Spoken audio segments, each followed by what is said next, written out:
everyone. Thank you so much for being here. I mean, it's such a huge crowd for us Saturday morning. We're a bit late, so 10:11. I really do appreciate people showing up to just chat about film criticism and the state we are in with, maybe not the industry, but film criticism. Let's keep it at that. So the title of this panel is Do You Read Me? The Dissemination of Film Criticism Across Media. My name is Scateni. I'm head of program at Encounters Film Festival, and I'm very pleased to be joined by these fantastic people here. So I've got Sanne Jehoul, a festival distributor as Clarice and freelance writer, then Feder Tot, former Reflective Encounters editor and freelance film critic, and then Anne Gaschütz, founder of Talking Shorts. So I'm gonna pass the mic to them already, just to introduce themselves a bit more and tell you all about what they're doing and what is their role in film criticism, their involvement with projects and stuff. Anne? Sorry, you're just sit next to me. Hi everyone, sorry. I'm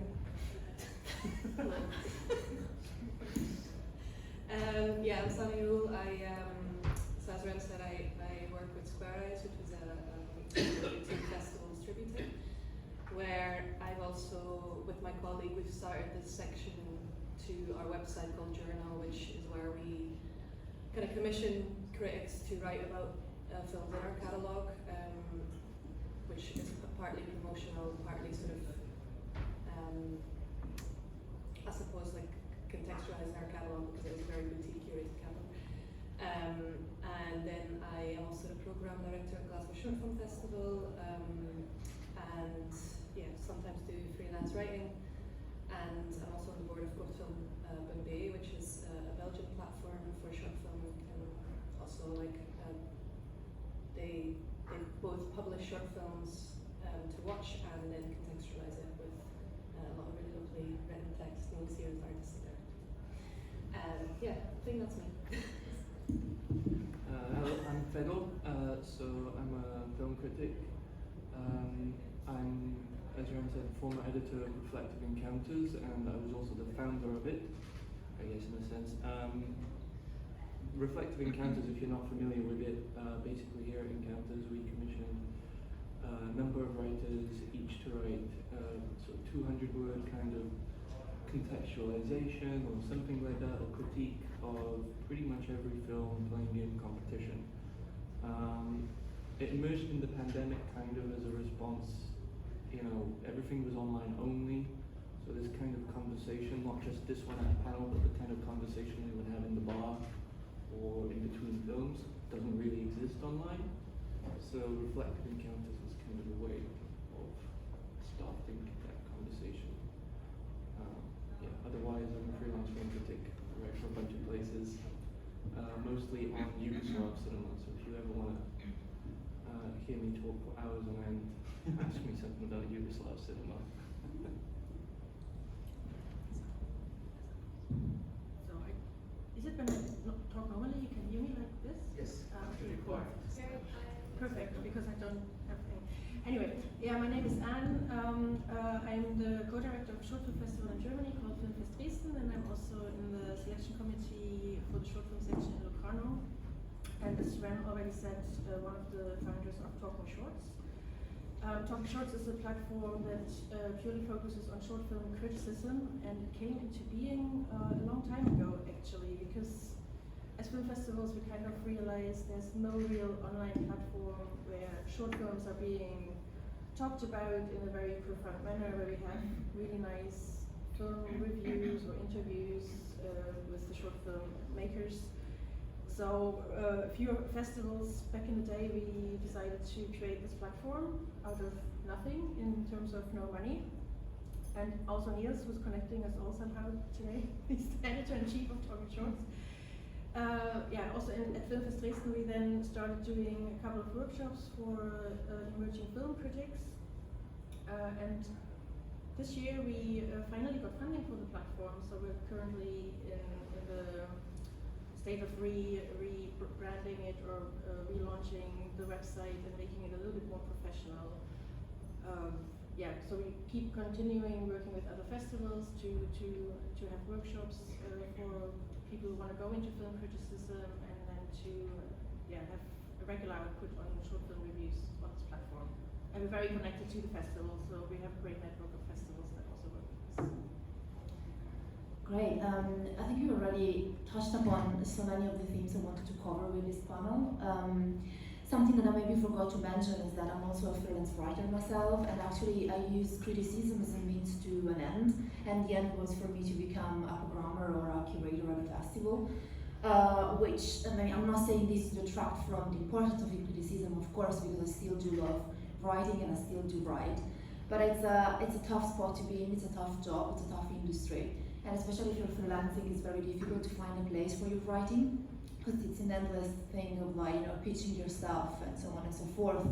And especially with short films, there's a question of actually who's reading short film criticism. Actually, I guess the question is much larger than that in terms of like, do we really have an audience for film criticism? So who are the people actually reading that? And I'm saying this because I was inspired for this panel by an article that has been published on The Guardian, like, I guess a month ago now, maybe a month and a half ago, about influencers being invited to press screenings, especially like in London, and having almost seemed like a sort of a shift towards a kind of PR marketing approach to criticism, or maybe more trying to find a consensus of, you know, responses to film and creating something which could be more palatable for audiences and for promoting festivals on social media.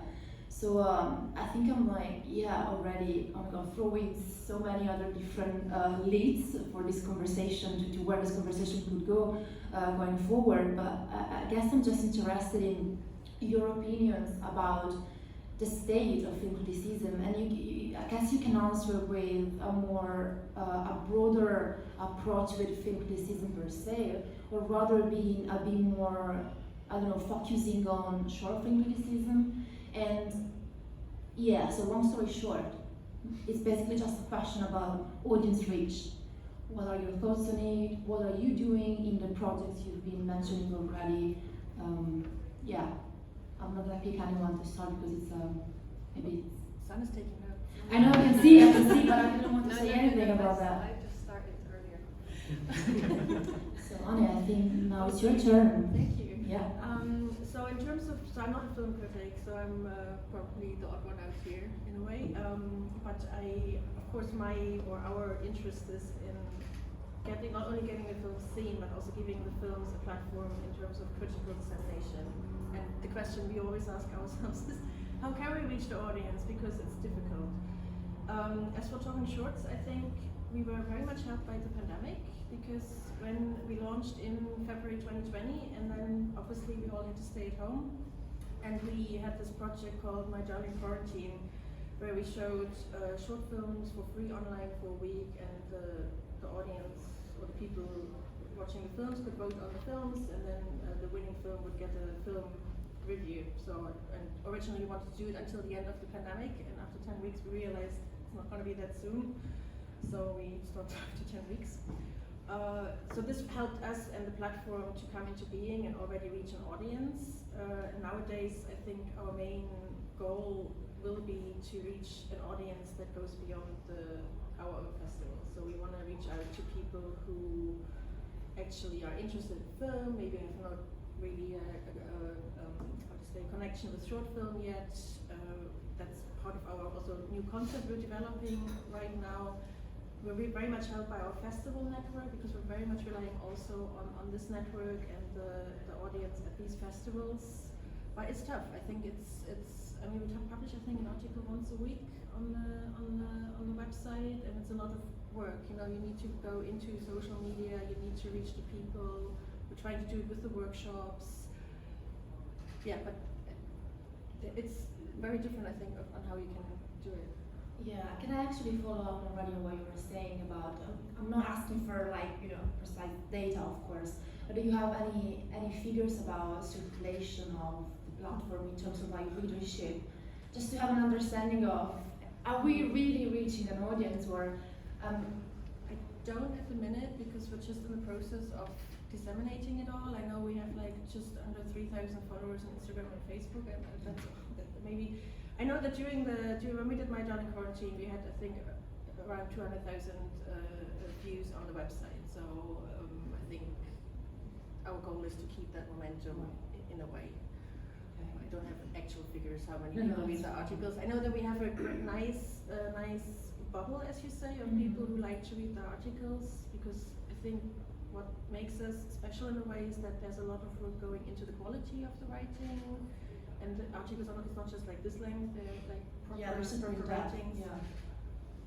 But you also got the issue with, maybe talk about this as well later, the issue is also short films are not being seen as widely as feature films, so in order to want to read the article, you also probably will have to have seen the film, which then goes into how do films reach the audience.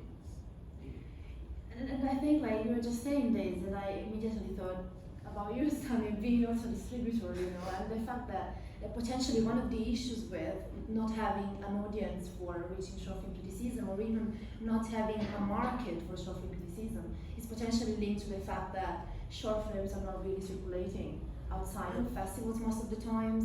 You don't have a distribution. It's not that you go into a cinema, there's a new release and you're watching some shorts, and then people are super hooked up with that and they're gonna read some stuff about those films.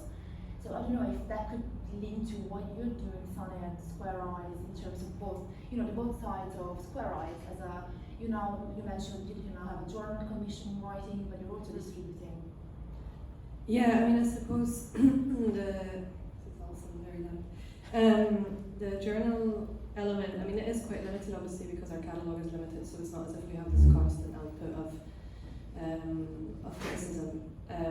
But yeah, I think the idea for us is that if we build it for long enough, you know, we can maybe even think of like print publishing and actually use it in other ways to talk about our films and get awareness of our films. But like ultimately it is, you know, a promotional tool, and to an extent it's us wanting to set some kind of standard. Like, we commission critics that we already follow and like, and we want to provide more opportunities for them to be relatively decently paid for writing a text, which is also not very common.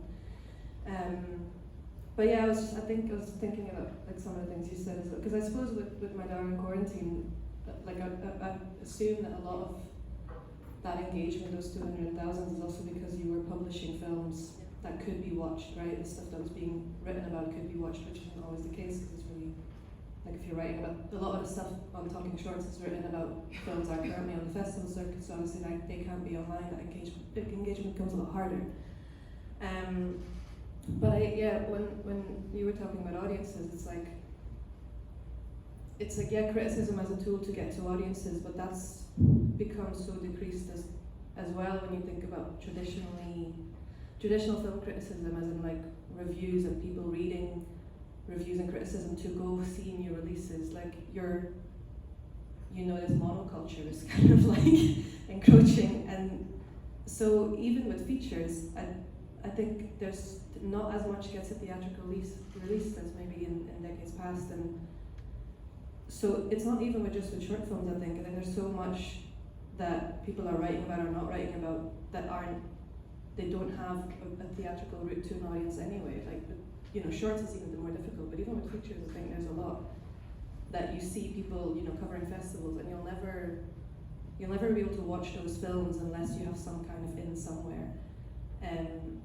So I think it goes broader than short film criticism, and in a way, maybe short film has an ability to rectify or address that more than the sort of smaller independent features, because there are platforms that can be like, okay, we're gonna put a film online and then provide contextual writing on it, and obviously that can't be very new films, but you can do that. Whereas with features, I think that becomes a lot harder. So I think there are opportunities with short film criticism online that actually don't exist with features that we maybe don't think about enough. I think it's also a little bit about community building. I think that's what we are thinking about right now, to build a community where the readers can also interact with each other. Yeah, no, absolutely. And I'm also thinking about like attention span somehow, because Anne, you were mentioning the fact that I'm talking shorts. The articles are very in depth. They're not like your standard like 500 words review or stuff. They're way longer, and they're just they're just about one single film, so it's not really something done because, I don't know, like a casual reader could just skim through and having maybe like a sub-rating system of sort and having then a simple and very quick understanding of, oh, this film is good, I'm gonna go to the cinema and watch it. So I think there's a different like approach in writing about shorts, mostly in terms of it's difficult to find places for this kind of criticism of writing, but also it's more maybe like an opportunity or a platform for showcasing your voices that you were just saying. And this brings me back to the reason of why we kind of founded Reflective Encounters here at this festival, which was like your project, your master project kind of. It started if as you a can, master's project. tell us a bit more about the inception of the project, and then we can. So I did my master's at UE, University of West of England, here in Bristol. And part of that master's, basically you do 1 day a week lectures, seminars, the usual university stuff. The other day a week you're placed at a partner institution. So some of my classmates went to Bristol museums, one of them went to SS Great Britain or art galleries and so on. I went to Encounters. So it emerged from me sort of being at Encounters 1 day a week, sort of pottering around, trying to figure out what this big project, because everyone has to produce some kind of big project, was going to be. And that was the year of the pandemic.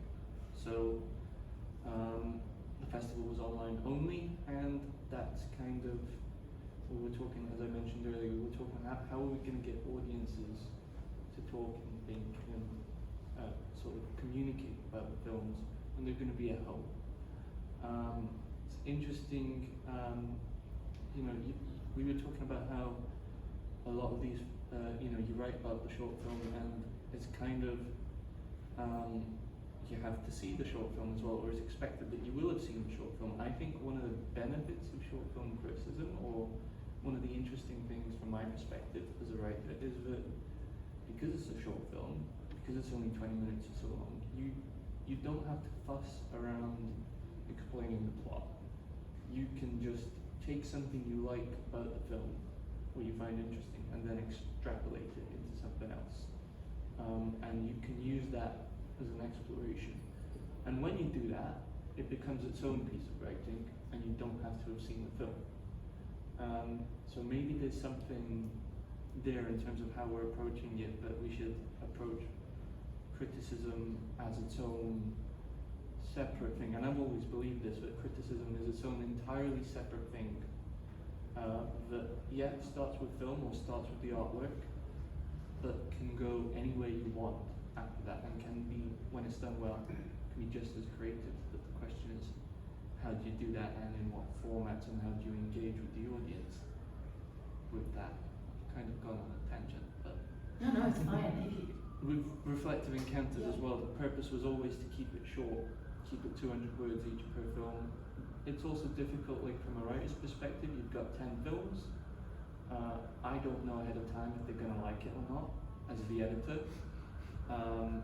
And even though it's Reflective Encounters is separate from Encounters, we can't be mean about the films because they're playing at Encounters. But I always said to the writers, you can challenge the film, you can question the film, and that starts the conversation. Even in a 200-word piece, you can probe and you can ask a couple of questions. It just made me think as well about what you were saying about these influencers being asked on press viewings, and whether that's like to create more of a just like a PR positive review. But I suppose with short film, because there's so few outlets for it, we kind of also do, I think the writing around short film is more critical, it's less PR focused, but you also don't get negative, I don't ever see like negative writing on short film, because I feel we're all so precious about it. But there's also, I'm not saying that's like consensus building, but there's a much more positive and less kind of review-based engagement with it, which is also, it's a nice way of Yeah, because I think it's also a matter of like you don't really have that competition that you're feeling, you know, the kind of peer pressure and stuff, that very competitive environment that there used to be, or maybe there still is, but I'm not active anymore on Twitter, although now it's called X. Because I remember when I was starting out as a film critic or a film writer, I was basically there trying to, you know, build my, I mean, not only my portfolio, of course, but also kind of my network in a way, trying to find opportunities, the emails of editors, trying to find out who those editors were, where they were writing, and if I could write for their outlets. But definitely you have the kind of pressure. There's such a competitive pool, and especially if you're like a freelancer.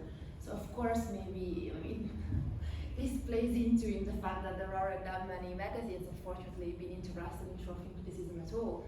In my experience, for example, I write mostly about artist moving image now and experimental films, and I'm basically like crossing into art writing. It's not just film criticism anymore. So I'm not really writing. If I write about short films, it's potentially about films that are playing to galleries. So it's a different kind of thing. I can just go to art magazines and they're quite fine with those kind of things, but it's difficult for, I don't know, like it's tough for me to think about Sight and Sound publishing reviews of short films, unfortunately.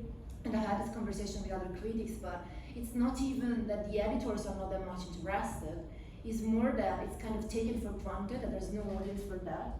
And sometimes writers are not even trying to pitch that. But maybe they would be surprised if only they had, I don't know, the guts or the opportunities to say, oh look, I've been to this festival, and yeah, there are feature films playing there, but you know what? There's also a fantastic slate of short films. Let's write about them, let's showcase them. The film verdict is Yeah, I think the film. I was just saying that the film verdict, which I'm sure some of you know, that's a, I mean, you know, like a sort of a thing, I guess a trade outlet, or more of a trade outlet, a criticism platform, and they do very clear focus on shorts, but they have one guy who's amazing, but they've got one guy who they just send to all the festivals and he comes back with a roundup, but I suppose it's really incredible that they do that, because I don't know really any others that do. But it's also only really providing the opportunity then to one critic. So, yeah, absolutely, absolutely. I mean, I guess it's fantastic, but at the same time, there's no real diversity in voices there being represented, because if you don't have that many outlets wanting to showcase this kind of writing, then of course everything is narrowed down to one single voice with all the issues that, you know, ripple from there, and we know these issues are most of the times. But I would love to go back to the idea of like creating opportunities, because this is something that Reflective Encounters was doing and is still doing, about like trying to reach out to a diverse pool of writers, maybe like writers at different stages of their careers, and it's also like an opportunity for people to continue those conversations and to engage with films like in a sort of shorter format, like a kind of a capsule of sort. It's difficult because I mean I keep talking, but I also keep thinking about the miserable status of funding, especially like in the UK, and how like money unfortunately impacts on the continued existence of this project, for example. And I'm saying this because we were struggling a lot with keeping the Reflective Encounters alive this year, because we faced a lot of funding cuts, and we weren't kind of expecting those. So I was really struggling to keep this project alive, because I mean I truly believe in it. I truly see it as a kind of a bridge in between like a programming note and a critical reflection on films, which is something that obviously adds to the value and to the dissemination, to the conversation around short films, and filmmakers are always like so appreciative of what we're trying to do, because they can see that it's different from other festivals or other projects, let's say.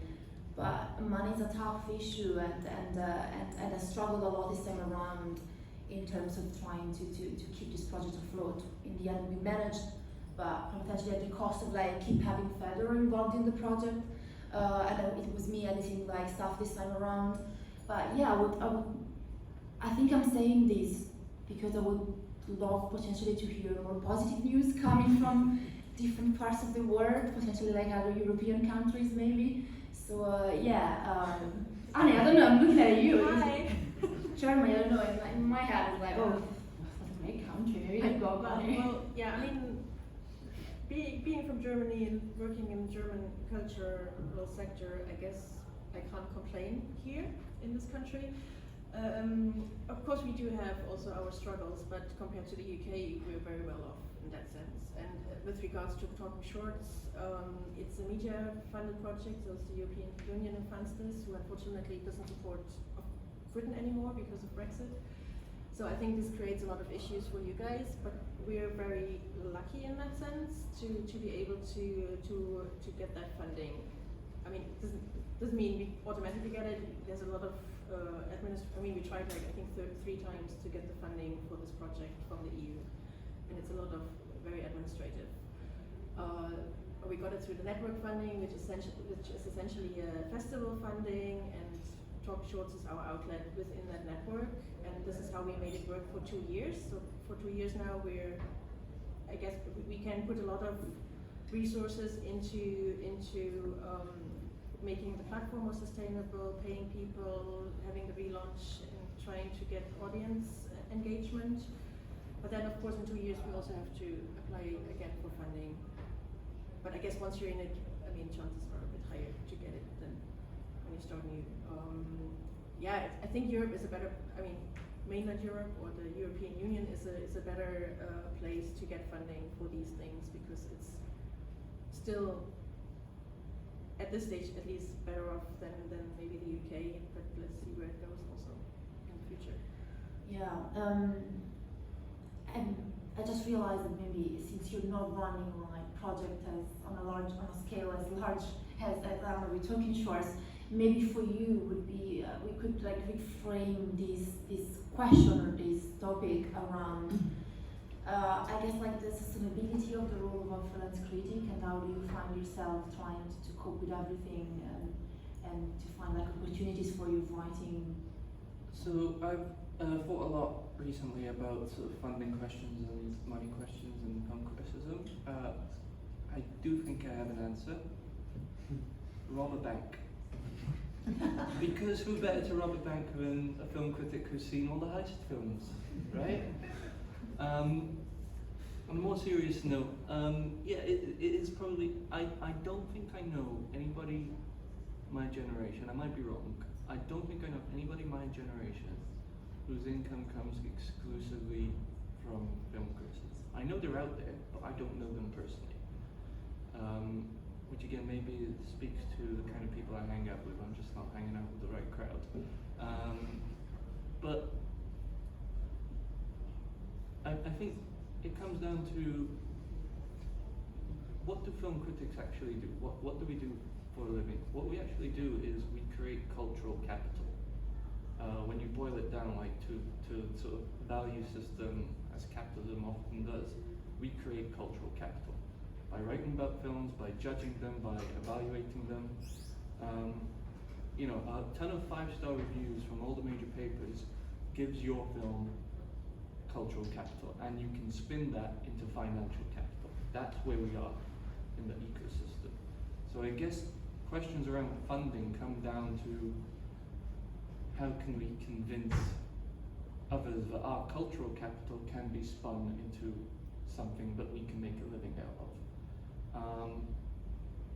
In the question, in terms of like state funded or EU funded, obviously there's also that question of, it then becomes like a diplomatic thing, almost like soft power, funding cultural institutions to take cultural capital forward and to build an institution that can then feed back into the wider economy.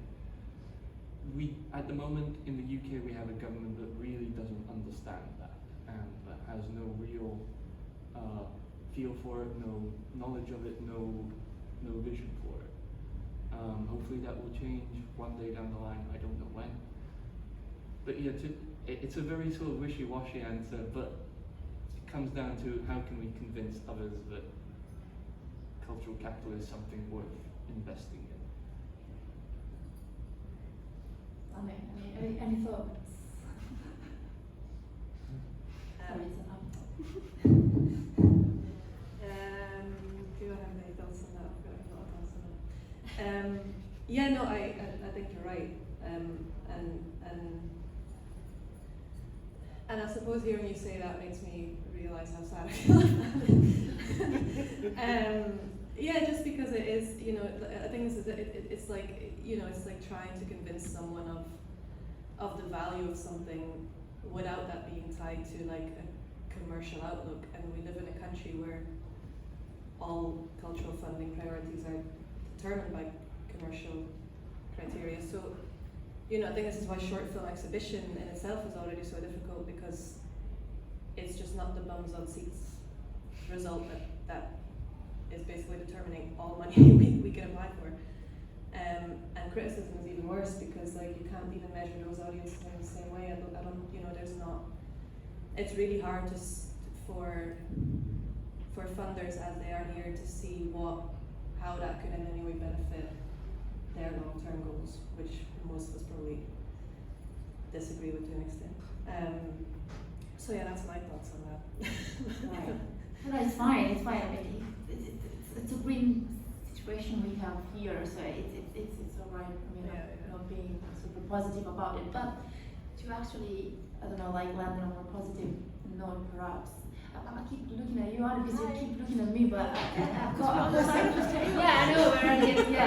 I know. Yeah, but no, there's something quite positive about what you're doing now at Talking Shorts, which is these new opportunities for developing new talents and creating and finding those new voices. And yeah, maybe if you can, because you mentioned that like at the beginning of this panel, but if you can expand a bit more on these new film criticism workshops that you've been doing around festivals in Europe, and how is it going, and the future of it maybe in a way. So yeah, so what we're doing is, so as part of this network, it's 6 festivals, European festivals, or it's complex because Europe, for the European Union, or for Media Europe, is not necessarily the European Union, but there are certain countries that get funded by media, which the UK is not part of. So it's also Tunisia, because they give money to the EU, I don't know. So we have to limit ourselves to these countries, so they're across this, what media calls Europe, 6 festivals, one of them Germany, Austria, Lithuania, Italy, and Belgium. Did I forget? Oh, Slovenia. Yeah. So and we do workshops at each of these festivals in a tandem kind of way. So 2 festivals work together, and we have an open call, which I was super surprised because we got like over 60, 70 applications per workshop, which I did not think would happen. So there was a lot of interest in these workshops. Yeah, then we select around 6 participants, 6 to 8 participants, who then travel to each of the festivals. They get a very extensive training in film criticism, short films, and then their task is to also write about the films they see at the festival. So our goal is also to, of course, encourage them to be into short film, and also if they haven't been that much in touch with short film before, to kind of fall in love with the short form and critically engage with the format. But now what we also do at the end, because this goes a little bit back to what you were saying about audience engagement and also playing into the funding thing, because of course the EU doesn't just give us funding for 12 or 18 people to write about short films. Their goal is to have European short films promoted, which again doesn't include British films. It's a vicious cycle. So what we do is the participants of these workshops, they watch the films, then they choose one film at each festival that they think is a good film, and at the beginning of next year we'll have 6 short films that we will screen online, and then the European audiences, they can vote for their favorite films. So this is our way also of promoting the European short film works. So it also goes a little bit together, because for us it's also an opportunity to, of course, then have the films online and have them seen by a wider audience, who then hopefully also like to read about these short films on our platform. I'm not sure if that makes sense. It's very complex. It makes sense for me, but yeah. Something I wanted to mention about still this criticism workshop that you're running is that I had a look online on Talking Shorts social media channels, and something I was very impressed about was like the fact that the people that you're finding are actually new voices for real. Yeah. Those are not people already who are already like engaging in these, you know, conversations, or who have been published already on other platforms. And this actually leads to something that we were discussing, what was that, 2 days ago, yesterday, Feder, about maybe this is also tangent, or maybe not, it's still connected to the wider conversation around film criticism and maybe cultural capital as well, I'm not sure. But there are, I'm not sure if you know in the audience, but there are a lot of like film criticism workshops around festivals in Europe. There is Rotterdam, for example. I was on that one a couple of times, 1 year in the pandemic, then I've been invited again. Locarno runs another one, and then the London Film Festival, London. You're not doing that yet, maybe, Phil? London Film Festival, that they have one, and again, I was on that one in 2019. But by looking at the people who have been selected and knowing that from experience, because I've applied to these programs a lot of time, when I didn't have a great portfolio with me, I wasn't selected. And then as soon as I started publishing on, you know, maybe like bigger outlets with fancier names and stuff, then I managed to get into one. So there's also a question of like, you know, kind of creating a bottleneck of people with the same voices, and then maybe you Feder, have some more thoughts about that as well, because you're a critic and you've been maybe applying to this. So, yeah, I would say my turning point as a critic, the first moment where I realized, oh, I could actually do this and do this for a living and do something meaningful. It was Cinema Rediscovered 2017. Cinema Rediscovered is another festival here at Watershed. Happens in July. It focuses mostly on archival and repertory cinema, so old films, which I love. And 2017, I applied to the workshop there. Tara Judah was running it there. She's a wonderful lady, a real mentor of mine. And it really opened up my eyes and sort of told me that I could do it. And many of my friends have done that workshop in the years since. But I've also been thinking about how I've got an article coming out in a few days at a place called Cinema Year Zero about film festival workshops. Again, it comes down to this cultural capital idea. My theory is that, you know, the criticism that comes out of these workshops is only incidental, it's almost accidental. What they're actually looking for is a way to build cultural capital, or to co-opt it. Because film festivals, especially the big ones like Berlinale, Cannes, Rotterdam as well, they are very focused on the optics. They're very concerned about how people are talking about them. So for them, it makes sense to then bring the critics in and co-opt them and have them write often very excellent work on the films taking place at these festivals. But what this writing will never be is really challenging the structural inequality that underpins the European film festival system, because it is an unequal and a very gatekeeper field. I hope you don't mind me saying that, but it is what it is, and that's the deal that you make when you enter into these spaces, that you know what you're going into. And I go into these spaces knowing that that's what to expect. And so my question then is sort of like, well, how can we challenge these structures? I don't think you can do it within the context of the film festival workshop, because they won't let you do it. It's too much of a challenge almost. That's not to say that they're not very great experiences. Most of the people I know who've been to them have had a great time, they've made great friends, but they're often already good critics, even great critics. So are they actually improving talent, or are they just co-opting it and bringing it into the ecosystem in a way that sort of self-justifies itself and creates this cycle of endless cultural capital? Yeah, definitely. But I think, like, on the other hand, what you, Sanne, are doing with Square Eyes and the journal, I mean, I know it's such a, I mean, we can't really compare that with, I don't know, like a film criticism workshop in Rotterdam or like Berlinale or something. And yes, you mentioned that you're reaching out to critics or writers that you already know, but at the same time, there is still some sort of diversity there. It's not the same, those are not the same names that you keep seeing like everywhere. So I guess it's it's not even a question, it's more like asking you for a comment on that, or I mean, yeah, I suppose we do that really consciously because, you know, again, it's like partly making sure there's some decent paid opportunities, even though what we can offer is quite limited.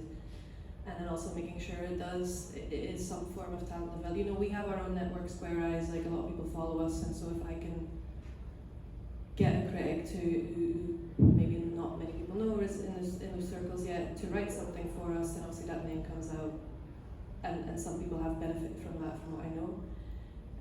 I think it's a similar thing that we do in Glasgow at my festival there. Like we do a similar thing to Reflective Encounters with the competition writing.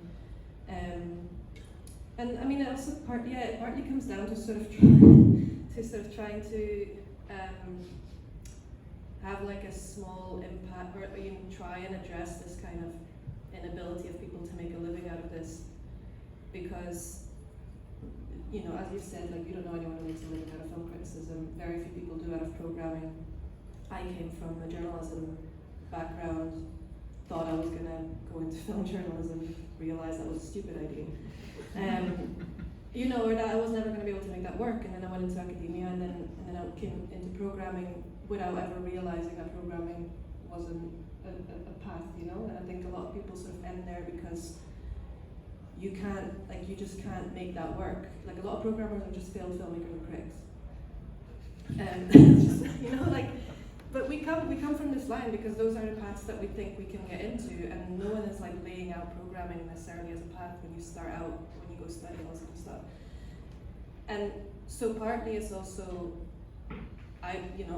it's partly knowing that from my own background and other people's backgrounds, that if I give my programming team, if they want to take the opportunity to write and they get a bit of extra pay for it, that's then another opportunity for them to add to their portfolios. Like where you're saying, you're just allowing people to build stuff that they otherwise don't get the opportunity to build.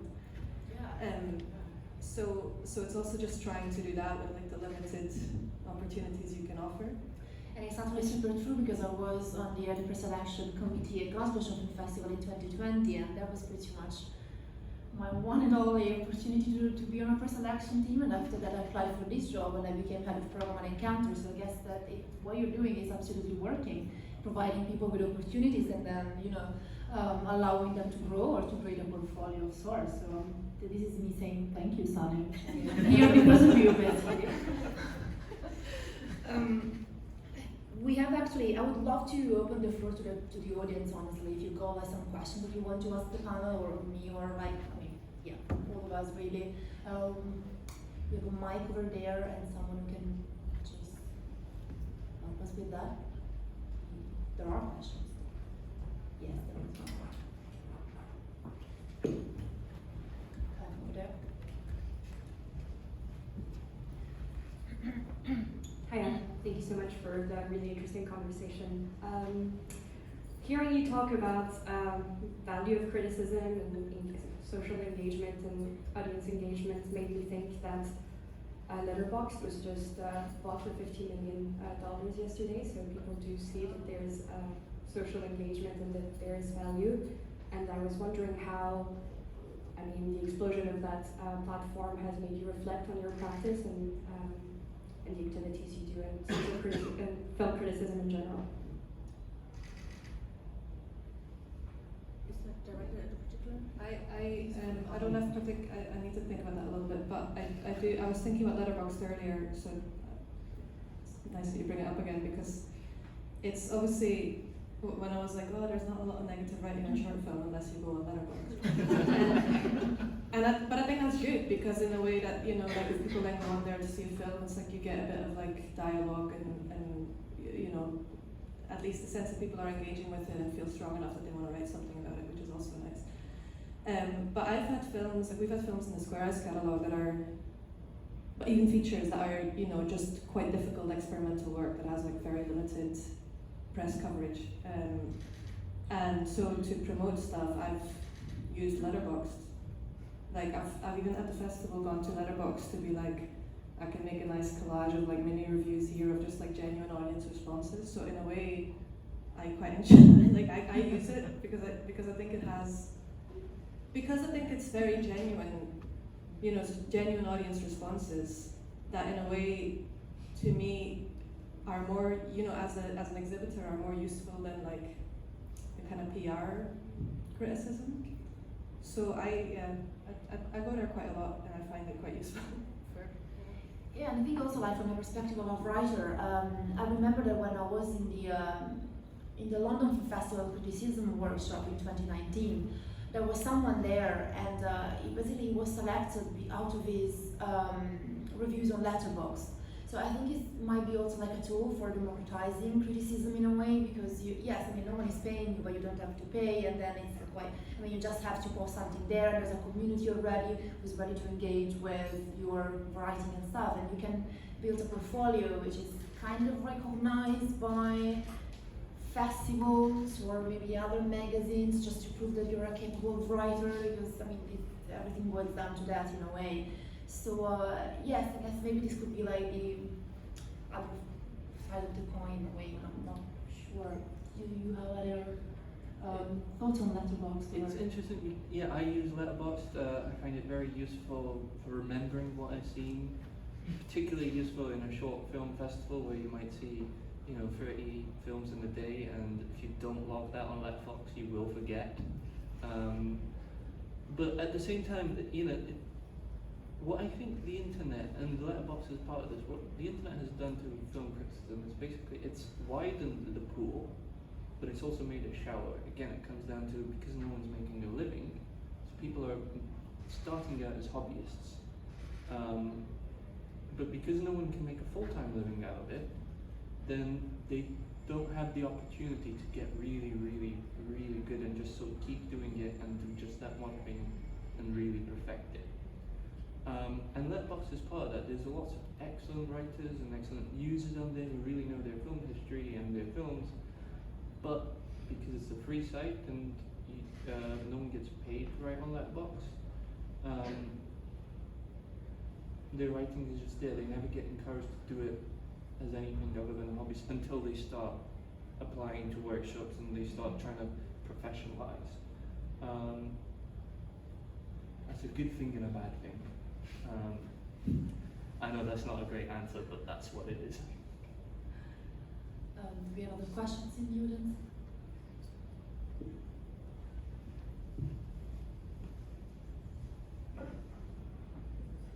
I thought it was interesting what Feder was saying early on about distinguishing film criticism as a promotional tool, or even from film itself, and more of a medium unto itself. And I was wondering if you could elaborate on that. What are examples of the value of criticism as an independent medium? What are some outgrowths of that? Maybe the socio-political dimension, or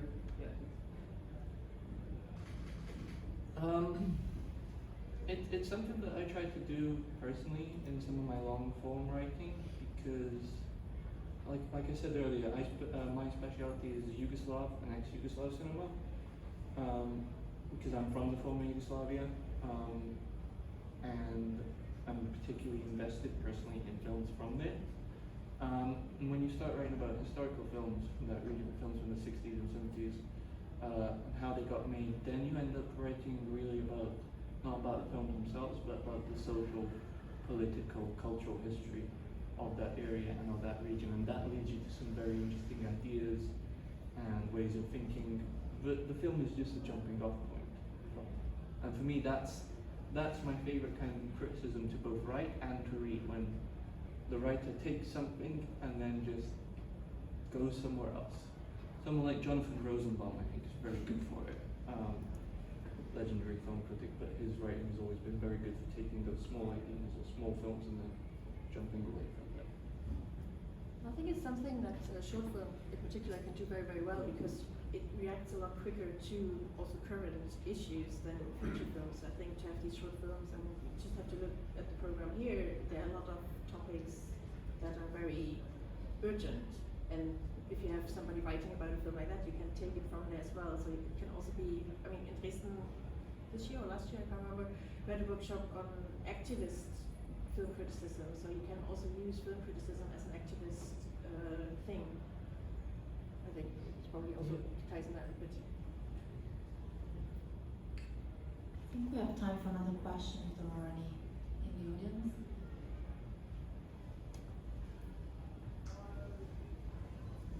Hello. So talking about like internet reviews. Rotten Tomatoes is quite a big site online, how people think about reviews and equate a film to being good or bad. Do you think it's a good effect on how people see films and how people criticize films? Or do you think it's a bad thing? Or is it more grey than that? You mean the sort of rating system? To Yeah, have like how people go, oh, it's a fresh film, it's going to be good. Oh, it's rotten, it's going to be bad. Do you think it's a good or a bad thing? I wouldn't give 2 cents about stars, to be honest, because I think they can be a good indication of what that one person feels or what the majority feels. But I mean, read the review and find out, and watch the film and find out for yourself. Personally, I also don't mind watching bad films or films I don't like because they still engage me. Yeah, I mean, I think it comes down to what was just previously said as well, that I don't think the rating system or trying to give a number or trying to qualify, trying to be like this is this good or this bad, whatever, is very useful anyway, because it also keeps it sort of contained in it's kind of like the film for the film's sake bubble, whereas if you expand on that in criticism, that's when you get dialogue and genuine, expansion of idea where you might not even need to see the film to learn something new or to engage with something new. So I think the moment you sort of confine it to this kind of value for film's sake, I don't find it particularly interesting, but obviously I'm sure for audience development it can still be very useful. Maybe not in short film, but I really hate Rotten Tomatoes. But what it's useful for is actually finding reviews of the films, and especially older films. Just click. The problem is no one actually reads the reviews, and the Rotten Tomatoes binary is good or bad. But actually, the reviews are often much more interesting than that.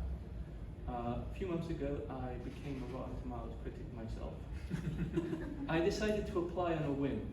And throughout the whole application process, there was one question like, why did you choose to become a critic? And so on. And I treated the whole application process with contempt. And I took the piss out of it. And they still let me on. Because they're not interested in the quality of the individual critics. They just want the mass of reviews and links and the agglomeration that comes with it. But if you just go on Rotten Tomatoes and find reviews from publications and critics you like, that's what it's useful for. That's what it's good for. It's not useful for actual criticism in and of itself. Right, this is somehow a bittersweet note to end the panel on, but we unfortunately running out of time, so we might need to wrap it up on, as I said, on this bittersweet note. So thank you so much to this fantastic panelists for joining me in this chat this morning, and thank you all for coming here this morning and interacting with us and asking us questions.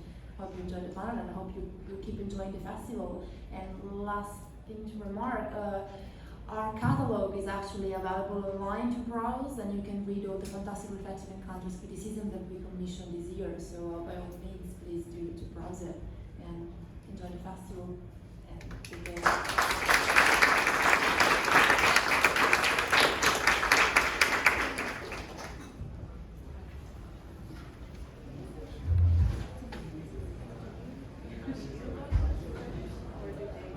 No, you have to add all your reviews yourself, and log it as fresh. Because like sometimes you'll get like a bad Yeah. Should be a national one. Yeah. Professional.